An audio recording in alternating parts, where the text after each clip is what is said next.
Daredevil Born Again is just over halfway over, and if you go back and watch my review of episode 1, you'll know I'm not exactly a big fan of this show. So, the most important question of the mid-season review, have episodes 2, 3, 4, and 5 drastically changed my opinion positively of this show? No, they have not. In fact, my opinion has actually gotten far more negative, and it's almost reached a point where I'm starting to think I might dislike Season 2 more than I disliked Season 1. While I can't stand the constant character assassination, flanderization, pretentious filming, and overusage of bad CGI, perhaps the biggest crime of Daredevil Born Again Season 2, and Season 1 for that matter, is that the show is just flat out boring. Now, the first defense you'll hear for that is most likely that the show is like a slow burn or some bogus like that. But the problem with that is in order to have a compelling slow burn, you need to have compelling story, compelling characters, and really well-written dialogue. Now, if there are 3 things that are pretty much the opposite of Daredevil Born Again Season 2, I'd say those are it. Now, back when episode 1 first came out, I said I was going to do scene-by-scene in-depth breakdowns to pick apart the complete garbage of this show. But there's one small problem with that, and that is that pretty much nothing of value happened in episodes 2, 3, 4, even 5, but especially 2 and 3. And don't get me wrong, there's plenty of garbage and sludge in all those episodes, but trying to do a well-scripted, engaging video breaking down scene by scene episodes 2 and 3 and 4 and 5 of Daredevil Born Again is about the equivalent of Kingpin bashing my head into a car door. Now, if you are a psycho and you do want that, I do have a live show every Wednesday where we go scene by scene and break down the most recent episode. So if that's the kind of content you're more interested in, go ahead and check those out. But I will not skip these episodes entirely because there is still some absolute piss that I need to talk about. And let's start with the return of the arbitrary, non-diegetic blue light. The so-called creative team that worked on Daredevil Born Again really thinks that they are very good at their job. They are very pretentious. Whether it be the dumb aspect ratio change that happens every time Matt uses powers in a significant way, which, to the show's credit, in episode 1, I said once you establish that, you kind of have to do it. But to my credit, I also said, if you do it every time, it's going to get old really, really quickly. And sure enough, it's gotten old really, really quickly and just feels pretentious. That's beside the point. Let's talk about Twitter's favorite color, blue. If there is one thing that the 5s and 10s of Daredevil Born Again fans love, it's that when Bullseye's on screen, the non-diegetic blue light covers him, because obviously Bullseye means blue. Now I know what you're thinking. Why does Bullseye mean blue? I don't know. There's literally no reason. Bullseye has never meant blue. In fact, his actual costume is black. I don't know why Bullseye is now all of a sudden blue, why this team decided he is blue. What does the blue signify? It doesn't signify anything at all. It has nothing to do with the character whatsoever. They think it's super artsy and clever. It's just stupid, and it looks bad. It has the same flat lighting style and boring shots that are painted throughout the rest of the show. But instead of just the normal flat lighting, it's a flat blue lighting. That's like if I was shooting this video and I randomly have just a blue light on my face. It would carry literally the same weight and meaning as they do in the show. And they do it quite a lot in the next few episodes. Now, along with the blue light, throughout 2, 3, 4, and 5, there are also plenty of times where Matt says the same line, saying, basically, we need to prove Kingpin is a bad guy because he's smuggling weapons. We prove the mayor smuggling guns. Right. Try to get the feds to file a case. And at least gets him out of City Hall. Make a big noise. You get your sources to put it out there, and we force everyone in New York to see who he is. And I know I said it about 12 times in the episode 1 review, but the people of New York who you're trying to expose and prove he's a bad guy know that he had police officers killed on live television. It is also known that he had an FBI agent corrupted and dress up as Daredevil to execute people. This guy's opinions on vigilantes, especially Daredevil, but vigilantes in general, carries no weight because that is one of his past crimes. As well as, obviously, a massively long laundry list of other criminal activities. But yeah, sure. Let's just do this thing where every time Matt's on screen, he's like, man, the people of New York, they really think Fisk is a good guy, and we gotta prove that he's a criminal and he's smuggling weapons. Also, to keep with this bad writing and not paying attention, Matt has a massive nerf of his superpowers in these episodes. He is somehow ambushed at Josie's bar by task force members. Daredevil cannot get ambushed. It's kind of his whole thing, alright? Somehow, he is unaware that these cops have completely surrounded the area until a siren blast shocking him, like he falls to the ground. At first, I thought it was a sonic weapon. No, it's literally just a loudspeaker that they're talking in. And for whatever reason, he's like, oh my gosh, I can't hear, and he falls to the ground, but the aspect ratio doesn't change, and the music keeps playing with this weird green lighting now, but it's like kind of bluish green. I don't know. They think it looks great. Every fight scene, this is a side tangent, but every fight scene in these episodes, they have some little kind of upbeat, funky music playing, and while the other guy, he's beating him up and he's yelling and he's breathing heavy because Daredevil gets tired in fights, and so do other people. They get tired, they do the tired, and it's every fight scene. Like, I like the Bullseye opening scene, kind of. I still have some problems with it, mainly the fact that he should probably just be dead. Like, they probably should have just shot him immediately. But that aside, I do like parts of that fight scene, but they do the same thing with the music playing. Like, it's every fight scene. There's some kind of song playing while it's so dumb. It's not like basic soundtrack score, which can really elevate a good fight scene, like in Daredevil on Netflix. It's a random song with word, like, it's just every fight scene. But anyway, back to this whole nerf of Daredevil's powers. Daredevil would have known these guys were coming 4 blocks away, and he would have known what they ate for breakfast 3 days ago. If you're gonna write a character, you should probably have a basic understanding of the superpowers said superhero has. But that's kind of asking a lot, I guess, because these writers don't even have a basic understanding of Catholicism. Now, you wouldn't know from watching this heaping pile of trash that is Daredevil Born Again. But if you watch the Netflix show or read pretty much any Daredevil comic, you would know that Catholicism is kind of a key part of Matt Murdock's character. And the 2 seasons of the show have basically removed that. You'll get a prayer once in a while, or he'll step into a church, or he'll stand in front of a church. There is nothing compelling or interesting or about the Catholicism and how it directly counters who Daredevil or Matt Murdock is. That's not present in Born Again. And honestly, it's not that shocking that it's not, because these writers have no understanding of the basic core values of the religion. In episode 4 of Born Again, while Matt is dressed as an undercover task force officer, he walks into Clinton's church, the same church he's in all the Netflix episodes and all that, where he talks with a seminarian trying to figure out where Bullseye is. He informs the young man that Bullseye is basically under investigation for murder and they're trying to track him down. Matt asks him if he knows where Bullseye is. The seminarian says he can't turn someone over to the police because God says you can't judge people. Now, this would probably be true if under the seal of confession, this seminarian, which is a priest in training, if he was told this under confessional, he would not actually be able to tell him. However, that does not apply if the guy walks into the church, puts a knife to your throat, and threatens to kill you, which is what he did.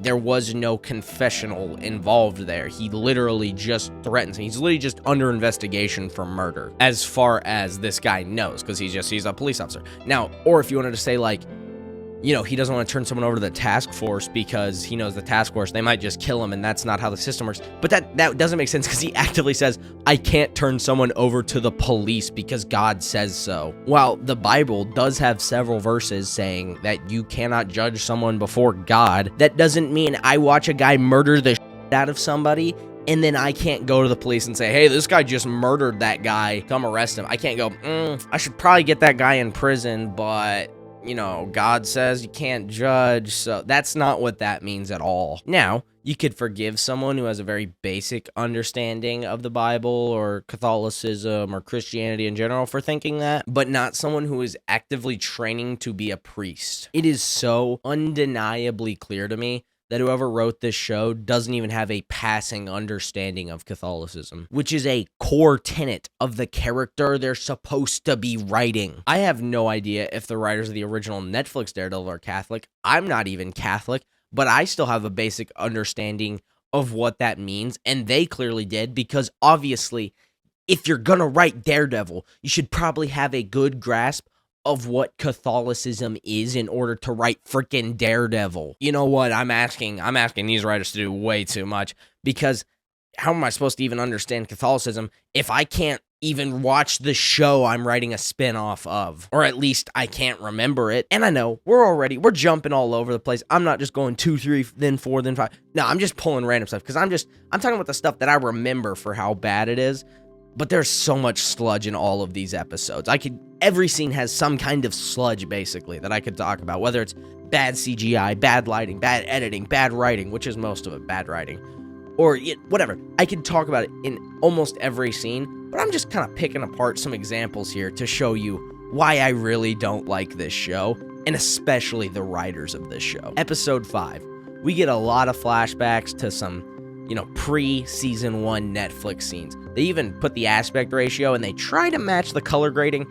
It's not quite perfect, but oh my gosh, it looks so much better than any of the Born Again scenes. Like, if they had just shot the show like this, even though it's still not as good as Netflix, it's pretty close, and it at least looks like I'm watching a show. I mean, I think I like this tweet, it's like this pretty much sums up what has to be the explanation, because the current show looks like trash, so I guess they're just out of technology. We see some flashbacks of Matt and Foggy at Landman and Zach's. They're not even in the same freaking office they were in. There is no window in their supply closet that they're stuck in at Landman and Zach's in the Netflix show, and for whatever reason, they have a window now in this room. Why did they put one in? I don't know, but they did. So they either, for whatever reason, downgraded broom closet to slightly worse broom closet between the few months between this scene and this scene, or they decided to remove the window and shrink the room. Because if you're gonna keep that show in continuity, you kind of got to stick with your continuity instead of having them in a random room. During these flashbacks, there are multiple times where Matt and Foggy are talking about opening their firm, and Matt's like, we're going to call it Murdoch and Nelson. What do you think, 18 more months before we open doors on Murdoch and Nelson?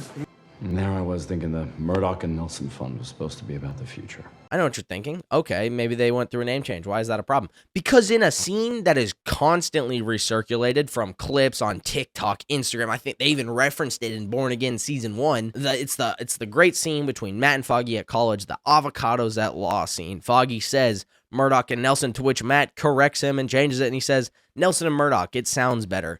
We're going to have big, fancy offices one day with steel and glass and chairs you don't even know how to sit in.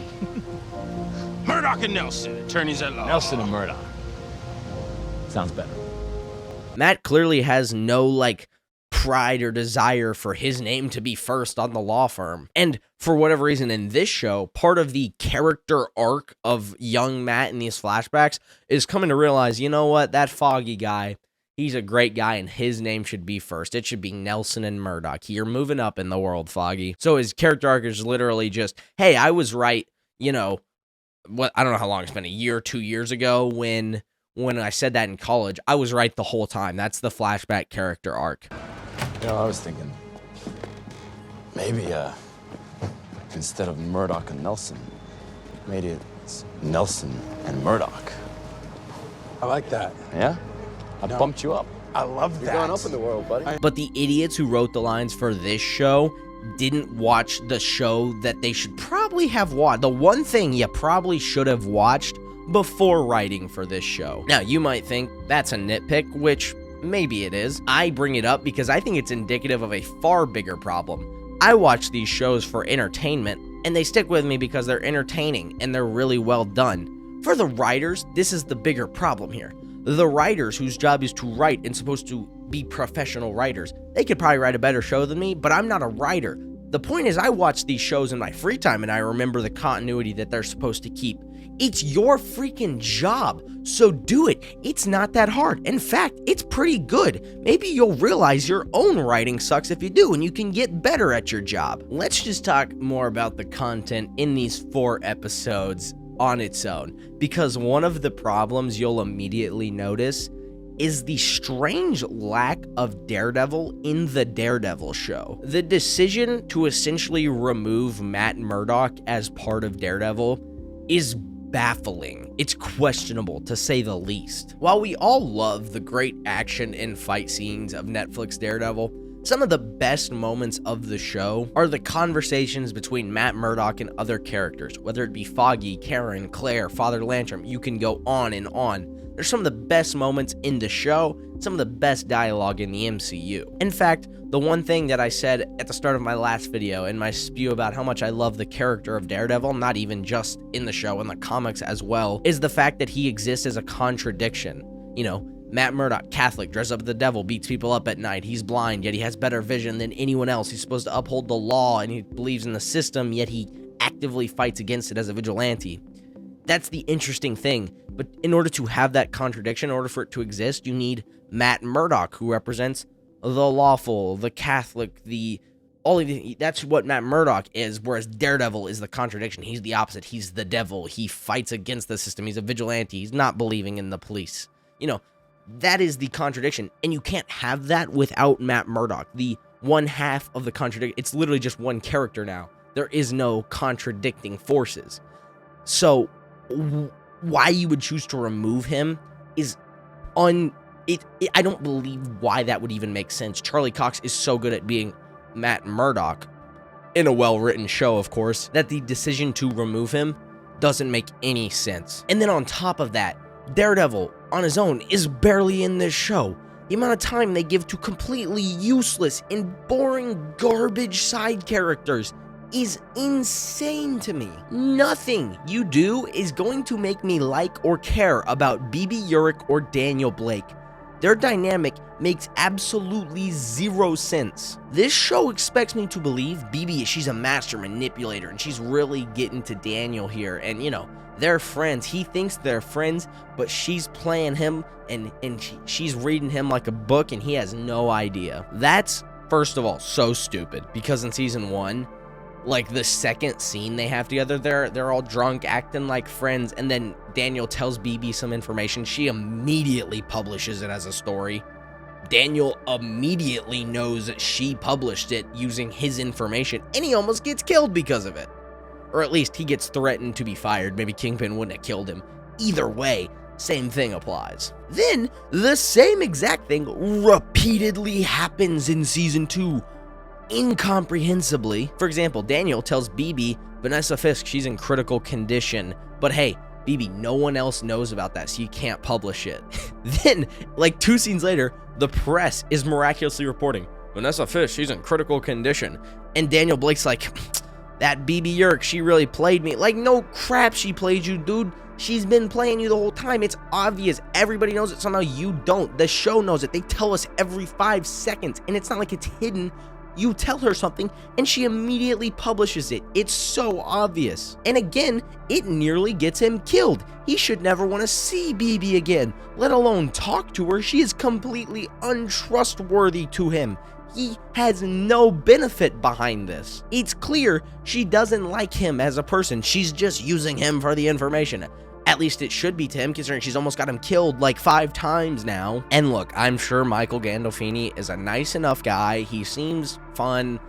All that's fine, but if this isn't one of the clearest examples of Hollywood nepotism, I don't know what is. The guy cannot act. Alright, he's in Warfare, a great movie that I do really like. He plays the same character in Warfare as Daniel Blake. The guy can't act. I'm sorry. He's probably a better actor than me, fair enough. Guess what? He's not good enough. He can't cut it in this show. It's not his fault, really. You know, they're telling him he can act. He's in the show. And then they're writing him awful dialogue. That doesn't help either. Let's just leave this character behind. Same with BB. Let's just cut him out of the show. But BB and Daniel, they're not the only useless characters. There's so many. Let's talk about Angela Ayala, who has an absurd amount of screen time. Inevitably future female white tiger, which is a gender-swapped mantle. Whatever. Mantle passing is kind of a dumb thing that people try to claim. It's a gender swap. Whether it's good or not, I don't really care. I'm not gonna sit here and act like I'm a big White Tiger comic fan. I'm not. I really liked Hector and the actor in season 1, as awful as some of those episodes are. The actor for Hector did a great job, and he had some good monologues. Rest in peace to him. I watched the Ultimate Spider-Man cartoon as a kid. I wasn't sitting there like, man, this race swap for White Tiger, I'd like it if it wasn't for this race. No, I mean, I was a kid. I don't really care. I'm not like a diehard White Tiger fan, but if someone is a massive White Tiger fan, I understand why they could be mad about this. I'm not sure how many of those exist, but I'm sure there's some out there. My problem is far more with Angela Ayala in this show than any kind of gender swap in and of itself, because in one of the dumbest scenes ever, which is really saying something for the show that this is one of the dumbest scenes ever, considering you could say that almost every other scene. Some kids are robbing from a store. They're robbing alcohol. Now, first off, what kid steals wine? That's kind of weird. I feel like they would steal beer. Hector Ayala's wife, whose name, I have no idea what her name is, she tells him, hey man, stealing's bad, which first off, you know, good job. You've done a complete moral shift on your own morals from season 1, which I know that's the old creative team. I don't care. They kept it on the show of, hey, fiddle-faddle guy stealing. That's right. You should be allowed to steal. Those cops are in the wrong for arresting you for stealing. Stealing is A-okay in my book. My name's Matt Murdock, and I think stealing's cool. You're right, fiddle-faddle guy. I want to shove my ass in the jail, and I'm supposed to thank you. You just don't get it, do you? This shit never ends. I've been jumping around by the system my whole life. Last time I got 30 days. Know what happened?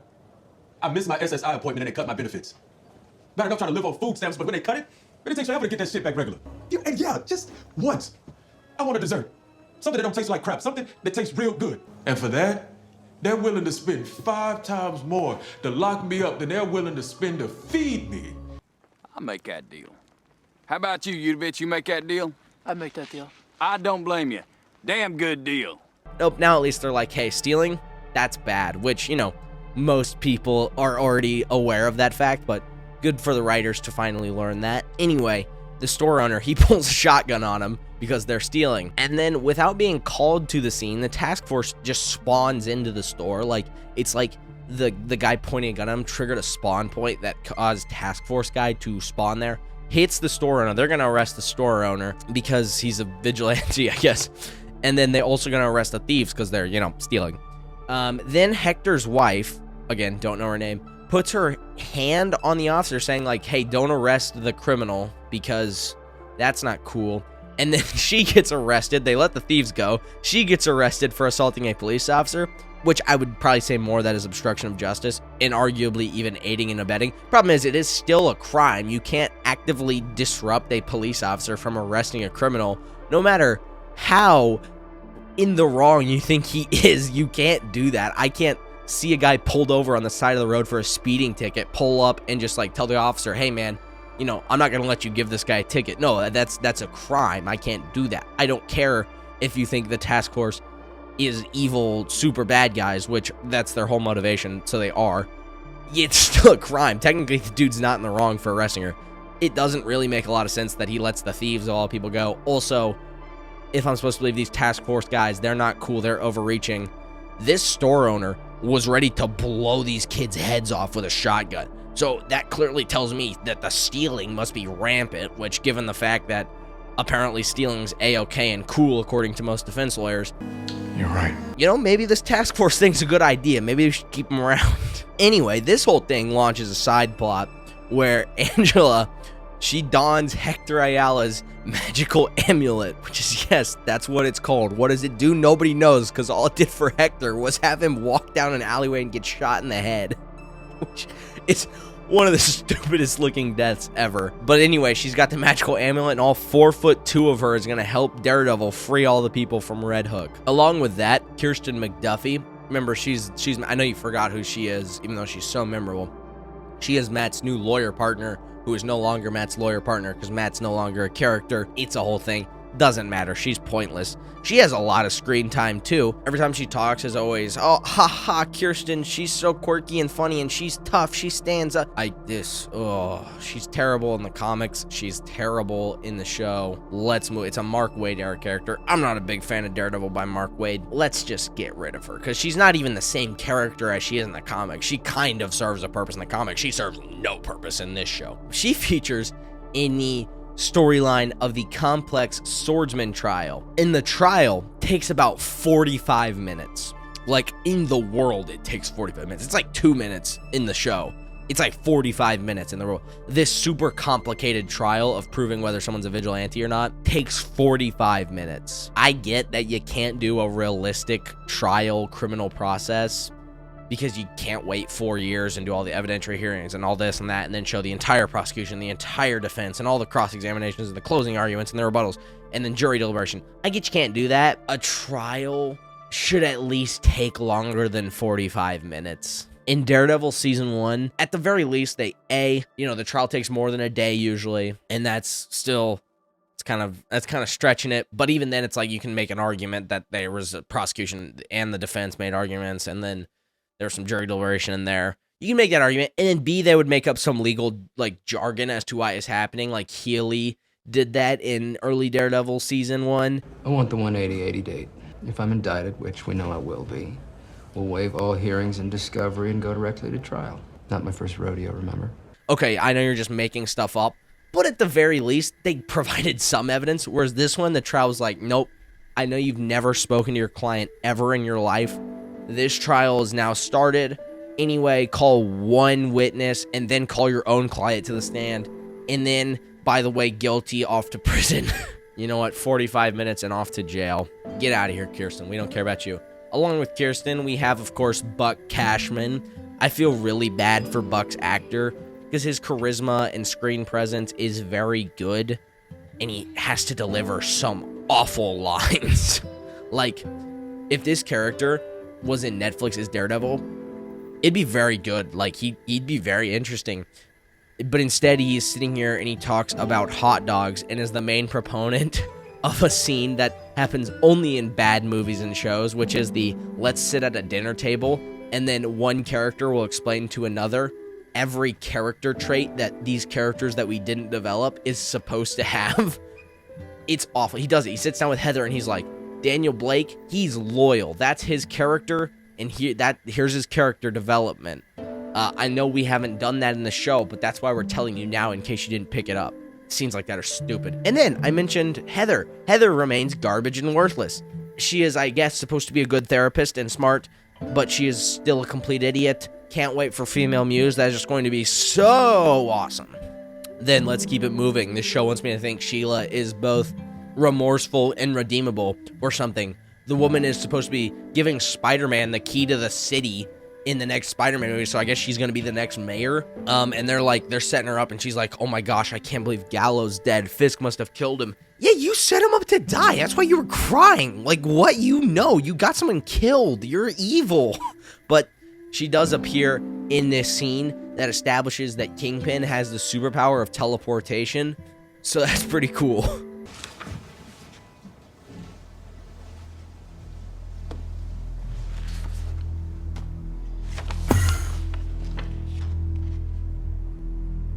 Were you looking for me? Let's move on to the task force. They still have no character or motivation. They're evil because the script says so. So they basically just kill people, and then every scene they're in, they get slaughtered by Bullseye or Swordsman or beat up by Daredevil.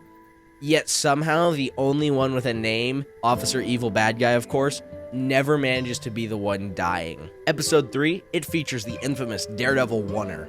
One of these happens in every season, of course. The infamous hallway fight is all a true oneer, also one of the best fight scenes ever of Daredevil in the hallway.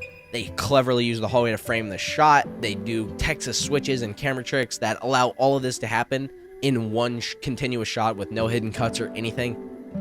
Chef's kiss. It's masterful. Also, the Daredevil gets tired thing, done great here. It's not just arbitrary. They're on like a 1 minute timer, and at 1 minute they all have to go, I'm gassed now. No, it's like as the fight progresses, the movements get more sloppy. He's breathing heavier, and it's real tired, not Daredevil gets tired, so let's do the tired thing, which is this show. He also isn't yelling with every punch, flanderization. Love it. It's great. Anyway, that's all a true oneer. Minimal to probably no CGI almost. I'm not sure about the thrown microwave. That there might be some CGI there.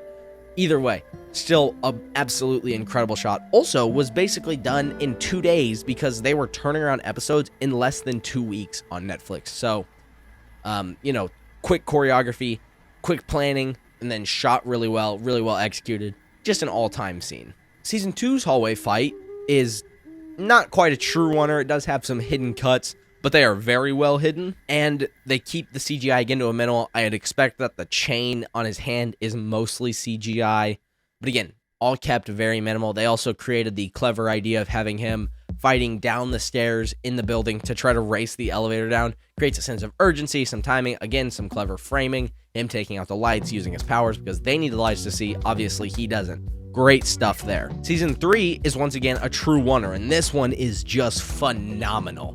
Matt trying to fight out of the prison with dialogue scenes and even more Texas switches, camera tricks, getting Charlie Cox positioned in the right area so he can jump in and do the acting, getting him back out so the stuntman can do the CGI, or do the stunts. Just, oh my gosh, it's so good. It's a great scene. Incredible acting. Charlie Cox doesn't have the glasses, so he has to remember to act blind, which is way harder to do if you're not blind. I don't know if you know that. I'd assume you do. Just, oh, it's so good. Everyone's trying to kill him. It's just chaos in the prison. Again, a masterful example of camera work, technique, editing, lighting, everything. It's incredible. And then we get the oneer in Born Again Season 1 with so much floopy CGI doubles, and it all looked like trash, and they decided to fill the scene with a bunch of maybe real smoke, but at least a lot of CGI smoke in there. They decided to make Daredevil just do superhuman stuff, and that's where the CG doubles come in, and the whole thing just looks bad. The CGI looks real garbage and floopy. Like, don't do it, and don't try to shove smoke in there to cover up your bad CGI. It makes it all look worse. And then same goes for Season 2's oneer, which features, of course, a lot of yelling because Daredevil yells. The arbitrary tired, you know, oh, it's been 45 seconds, time to get tired. And the CGI is just all over the place because they follow his baton around a lot, and all that's obviously CG when he throws it. Then they replace it and they film it with CGI smoke, maybe again some real smoke, but again, there's definitely CGI smoke to cover up their garbage CGI. And then Daredevil actively gives Swordsman a weapon to kill people, which that's some character assassination. The real Daredevil would try to stop him from killing people, just like Stick. When Stick's trying to kill people, Daredevil stops him. Or he doesn't like how Punisher kills people. You know, it's kind of the whole character. He doesn't want people to kill other people.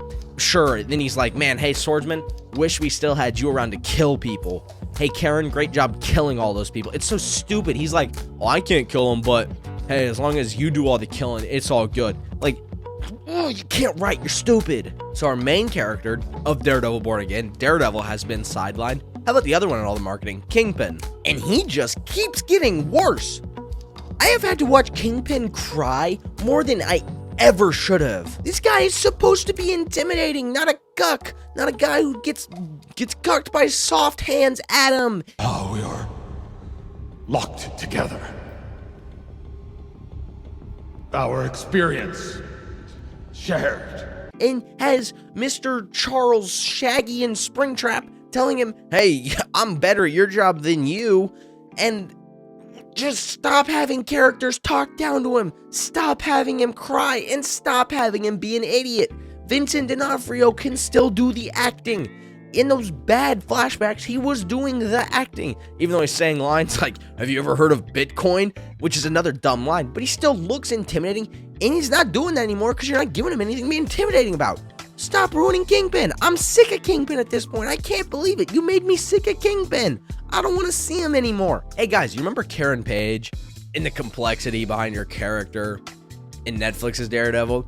She's a woman haunted by her past and current actions even, and she's in a city where all she can see is threats, and she thinks karma's out to get her, and she's smaller and weaker than people, so she can't fight back against them with physical ways. She has to carry a gun to feel safe and defended against. And even though she wants to fight back against them because of her sense of justice, she can't. So she starts working for Nelson and Murdoch, and eventually becomes an investigative journalist, trying to prove the bad actors and get them out of their positions of power. Oh, it's so good. It's amazing stuff. Well, now all she does is show up, tell Matt the plot, and then shoot people because she does the guns. They essentially did the Nancy Wheeler thing from Stranger Things to her, where she used a gun one time back in the Netflix show. So now we just do guns. Now she does the guns. She's the gun person, and she does the guns. She does the action. That's right. Arbitrary action girl boss. It's still here. It's not gone. You thought it might have been gone. Of course not. It's still around. Karen is constantly doing her action, whether it be MMA training, action Karen Page, she's there. She manages to overpower, incapacitate, and fully capture a task force member. And then the coincidence of that is that it's the one task force member who's not just Super Hitler who's gonna kill everybody, and he has the ultimate plot device that gives Daredevil the superpower to plot device his way into Red Hook and free everybody with one key card. Barely an inconvenience. what? She's got no more character, and it's a shame what they've done to her. But the girl bossing, it doesn't stop there, because of course we have Queenpin. The show makes a point to tell you that Vanessa is just so much better at being the lead criminal than Kingpin. She's the bestest and the smartestest and the greatestest of all time. That's Vanessa. Kingpin's emotional tie to Rabbit in a Snowstorm in the Netflix show is that it makes him feel alone because it reminds him of his childhood when he used to have to stare at the plaster wall while his father was abusing his mother, and this tragic childhood he where it's a similar thing to the cufflinks. He looks at it because it reminds him that he's not cruel for the sake of cruelty. Remember acting and writing? That was all cool. That was his personal connection to it. So Vanessa, though, she read the script, and she knows whoever looks at this painting is going to decide that they feel alone when they look at it. So she's just got to sell it to the person who makes it feel alone. It's supposed to be a personal thing. It's not a broad thing. Kingpin feels alone because it reminds him of his father and his family. Eventually, it becomes important to him because it's his connection to Vanessa. When she's away, off in Europe or wherever she was, I don't remember, he has this painting to remind him of her, or the wall again in prison reminds him of the painting, which reminds him of her. It's a whole thing. It's all looping. He feels alone when he looks at it. It's a personal thing, not I'm the greatest, smartest Vanessa, and I know that this painting is going to make someone feel alone, therefore alone. Like, stop. Then the governor makes a point that they did in season 1 a lot to tell Vanessa, you don't need Kingpin for all this. You could be doing it by yourself. You're better than he ever was. That's kind of funny considering the one criminal decision she ever made in the Netflix show was to have Agent Nadim killed, which was such a disastrous decision that it got Kingpin completely removed from power, destroyed his criminal empire, and lost him all leverage over Daredevil entirely. Before, of course, this show decided to remove it with one of the dumbest lines I've ever heard in season 1. The whole FBI corruption scandal, Agent Nadim, all that. It's why my husband was acquitted. Yep, that's right. In case you forgot, the entirety of season 3 and Agent Nadim's sacrifice and the great character arc of redemption and loyalty, that's wiped away by one freaking sentence from Vanessa in season 1 of Born Again. Agent Nadim, all that. Vanessa also, she randomly starts tripping on peyote and manages to shoot bullseye, something that trained officers and security members couldn't even do. Of course, she first tactically somehow manages to break out of the grasp of a task force officer, even though Kingpin couldn't do it, and then shoots bullseye. So that was cool. They managed to remove basically everything about her that made her interesting or compelling, and a look inside at who the real Fisk is and his humanity, basically removing all weight from her death, so I don't even care when she died. Why did you do this? You just gotta stop ruining compelling female characters as a way to try to do girl boss stuff. It's stupid. It doesn't work. That's not the same character that was awesome in Netflix, okay? Stop. This show is shot horribly, edited horribly, the writing is awful, and it's just a cluster of bad characters I don't give a crap about. At this point, I'd say screw it. Give Fiddle Faddle Guy a whole episode. Maybe even bring back Kamala Khan's dad. Ooh, okay, maybe not that guy. Anyway, there is nowhere left for this show to go. The viewing figures of the first season lagged massively behind other Disney Plus shows. And while some people can say it's because Daredevil, he's a smaller character, he is certainly a bigger character than Agatha Harkness. Okay, the first season didn't even chart on the Nielsen streaming charts, which is not that hard to do for an original show, especially one as big as Daredevil. And I would be shocked if season 2 somehow managed to perform any better. Daredevil is clear proof that Marvel, they cannot write Marvel anymore. They can never go back. They can't do it. They're incapable. But hey, yeah, maybe despite all these flaws and all this garbage writing, next week's episode will start with Matt waking up from a coma and a nightmare he's in, where all this has happened, and we'll just be right back to normal Daredevil that doesn't suck. But I'm not going to hold my breath. You could come back for the finale to review to see if that happened. I doubt it, but maybe. Anyway, if you made it this far, I do appreciate the viewership. Consider subscribing, and I hope to see you next time. And as always, thanks for watching.